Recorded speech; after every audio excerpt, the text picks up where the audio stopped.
লিখেছি পৃথিবীর অনেক বড় বড় রাজনীতিবিদ যারা আছেন, শুধু বাংলাদেশে না, যারা সুদূর ইউনাইটেড স্টেটস অফ আমেরিকায় আছেন, সেখানকারও অনেক বড় পর্যায়ের রাজনীতিবিদের জন্য আমি নিজে লিখি। এবং এই লেখা ব্যাপারটা হচ্ছে আমার ছদ্মনামে তারা পাবলিশ হয়, ওদের নিজেদের নামে পাবলিশ হয়, বাট আসল লেখাটা আমার লেখা থাকে। আরেকটা জিনিস হচ্ছে, এক রাষ্ট্রদূতের সাথে নিয়ে একটা বিশাল একটা ঝামেলা হয়েছে, জেলেও বন্ধু যেতে হচ্ছে, আমরা হ্যাঁ, কেন আপনার সাথে হলো, বা এটা কোনো ইচ্ছা পরিচিত কিনা বা উদ্দেশ্য পরিচিত কিনা আপনাকে নিচু করার জন্য? অবশ্যই অবশ্যই জানতে চাচ্ছি। দেখুন, আমি কোনোভাবেই কোনো কন্ট্রোভার্সিয়াল জিনিস নিয়ে কথা বলতে চাই না, তবে অবশ্যই ওটা উদ্দেশ্যপূর্ণভাবে এই যে বলা যে মডেল কিংবা উচ্চ নিম্নবিত্ত থেকে এসছে, আপনার if you mix with me you can easily understand যে আমার আসলে কাউকে ধরে উচ্চবিত্ত হওয়ার কিছু নেই, টু বি ভেরি ফ্র্যাঙ্ক। তবে ওই জায়গাটায় আমরা টাচ না করি, we want different type of news. আমার মনে হয় যে আমরা নিজে বাংলাদেশি হয়ে বাংলাদেশিদেরকে সম্মান করি। আমি যখন বলি যে উনি বিদেশি বলে উনি বড়লোক, this is not good for us.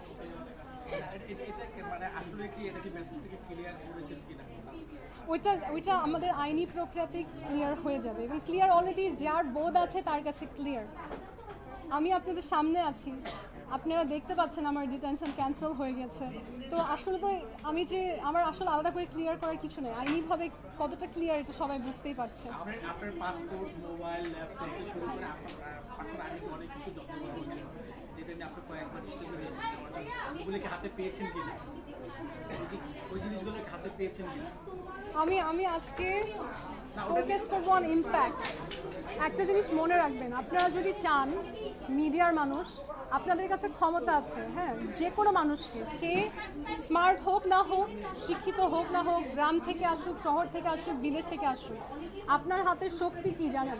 পাওয়ারে, হার্ড পাওয়ারে, রাষ্ট্রের ক্ষমতায় যেই থাকুক, আপনার কাছে এই যে মানুষের সাথে সংযোগ করার ক্ষমতা আছে। আপনি চাইলে যে কোনো মানুষকে স্টার, ভাইরাল বানাতে পারেন, কিন্তু আমাকে যদি সত্যি আপনারা ভাইরাল করতে চান, ভালো উদ্দেশ্যে করেন, আমার জন্য না, নিজের দেশের জন্য করেন। কারণ আমি যদি আমার নিজেকে মডেল হিসেবে প্রকাশ করতে চেতাম, আত্মপ্রকাশ চেতাম, আমি অনেক আগেই সেটা করতে পারতাম। আমাকে যদি দেখে মানুষের মনে হয় সে মডেল, তাহলে তো আমি অনেক আগে থেকেই মডেলিং করতে পারতাম। That's not the problem. The problem is I am working on a noble cause. আমি একটা ভালো উদ্যোগে কাজ করছি।